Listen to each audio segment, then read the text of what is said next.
ప్రశ్నించే గొంతుకను ప్రజాపాలన అని ప్రగల్భాలు పలికిన రేవంత్ రెడ్డి ఇప్పుడు నువ్వేం చేస్తున్నావో నీకన్నా అర్థమవుతుందా? ప్రశ్నించే వాళ్ళను అక్రమ అరెస్టులు చేస్తున్నావు. ఈరోజు దిలీప్ కొంతమ్మ గారిని అక్రమ అరెస్టు ఎందుకు చేసినట్టు అంటే మీరు చేసిన తప్పులను ఎత్తి చూపుతూ ప్రశ్నిస్తే తప్ప.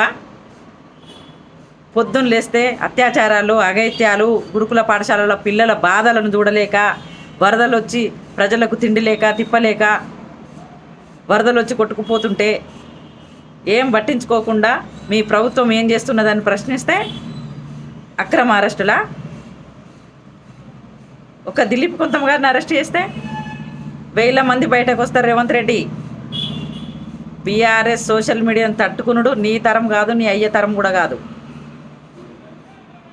ఇదేనా నీ పాలన?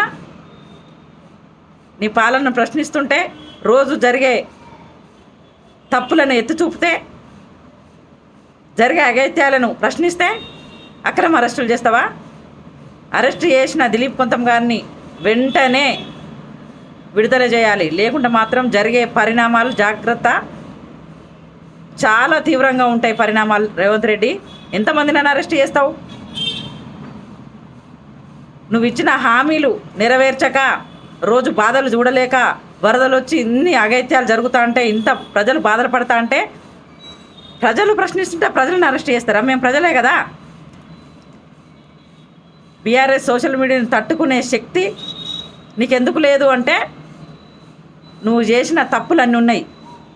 ఆ శక్తి లేక, నీకు దమ్ముంటే నిజంగానే నువ్వు మంచిగా పరిపాలిస్తే నువ్వు కొట్లాడు. కానీ సోషల్ మీడియాని తట్టుకోలేక నిజాలను ప్రశ్నిస్తుండ్రు అని ఈ అక్రమ అరెస్టులు చేస్తున్నావు. ఈ పరిణామాలు చాలా తీవ్రంగా ఉంటాయి. ప్రజలందరూ గమనిస్తున్నారు. నీకు ఖచ్చితంగా సమాధి చేస్తారు. వచ్చే లోకల్ ఎలక్షన్లలో కూడా నీకు ఖచ్చితంగా సమాధి కడతారు ప్రజలు. దిలీప్ కొంతమ్మ గారిని వెంటనే విడుదల చేయాలి.